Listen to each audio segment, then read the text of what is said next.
Hello, and welcome to the Wine Educate podcast, where we explore WSET education, study tips, and practical advice for wine enthusiasts and professionals. I am Joanne Close, and this is episode 56. It is Tuesday, so we are continuing our summer tasting series. And the purpose of this series is for you to increase your sensory database, right? We talk about all these aromas and flavors, but it does no good if you haven't experienced them for yourself.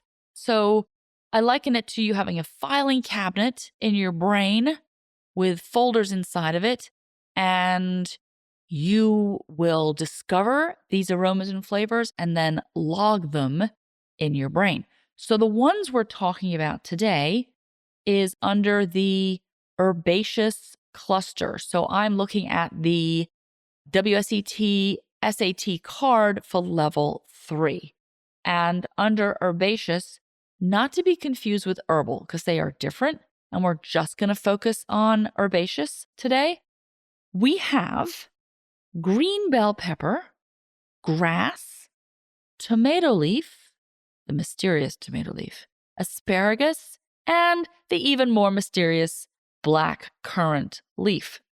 So with these, many of these are easy to get your hands on, right? Some, maybe not, but we'll try our best. Okay, starting with green bell pepper. Well, no worries. You can go to the grocery store. You can get yourself a green bell pepper. If you live where I do, right, in New Orleans, it's farmer's market time. It is pepper time. They can't give these things away. So go get yourself a green bell pepper. Easily done. Grass. Well, grass is a bit different because you can't exactly collect cut grass, the fresh cut grass, and have that fresh cut aroma really linger.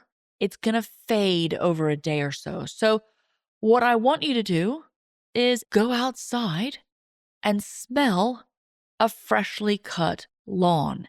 It's summertime. The grass grows like crazy in New Orleans at this time of year. So plenty of morning, I hear those lawn mowers fire up, and that'll be your calling card to go outside, find it, and smell it. All right? And then you can log it in your sensory database.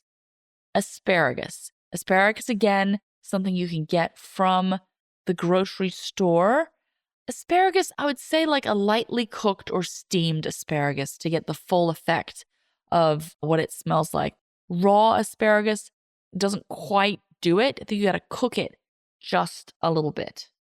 Tomato leaf. It's these funny ones sometimes, kind of like gooseberry. It's not like we were sniffing tomato leaves all day long.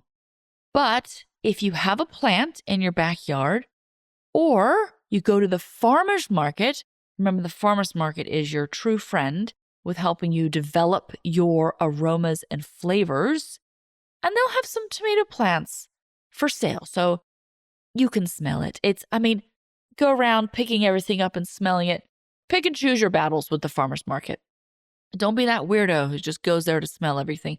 Maybe you buy a baby tomato plant. Maybe you plant it, and then you can go out and sniff the leaves all you like. Anyway, tomato leaf. And then the blackcurrant leaf. And I do know that many of you have never even had a blackcurrant. I totally understand that, let alone smelled a blackcurrant leaf. So let's cut ourselves a break and know that this may not be an option for us. And that's okay. That's okay. We use Ribena as an example of blackcurrant. That is a blackcurrant flavored drink. It's a concentrate. For kids, you can put a little bit in water, or if you went to college in England, it was a thing when I went to university for a year in England. They would put a shot of Ribena in your beer. Well, whatever works. But the point is, we're trying to learn what that smells like.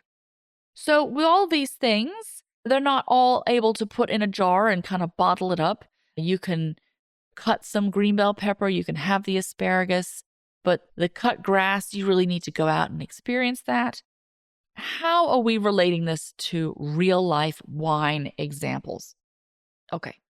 I think the two wines that work the best with many of these things would be a Sauvignon Blanc from New Zealand, from Chile, other places, or a Cabernet Sauvignon from a not super ripe climate. What do I mean by that? I mean Bordeaux. Let's just face it. Bordeaux is where you're going to find more of these blackcurrant leaf, tomato leaf, green bell pepper flavors from your Cabernet Sauvignon. So if you needed to go out and get some wines that you were pretty sure you'd be able to get these aromas and flavors from, I'm going to say a New Zealand Sauvignon Blanc and a Cabernet Sauvignon from Bordeaux. It's most likely going to be a blend, but I would make sure it was Cabernet Sauvignon dominant so you can experience some of these others.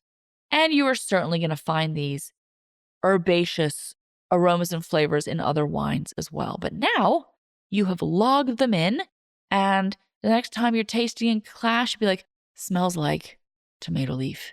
And actually mean it. Sometimes I think I say tomato leaf, I'm like, when was the last time I really smelled a tomato leaf? Can I be honest with myself? Well, now you can say, well, I smelled one last week at the farmer's market. There it is. Bang, tomato leaf. Okay, we're getting there. We are adding to our sensory database and expanding our recognizable aromas and flavors, right? Good stuff. If you want the full PDF sheet on this tasting and suggestions and prompts for your tasting group, it's in the newsletter. All of them are in the newsletter, all the past ones. If you're not on the newsletter yet, you can join by going to wineeducate.com, and it's the green button at the top, newsletter sign up. All right, friend, hope you are well and that these are helpful, and I will talk to you next time.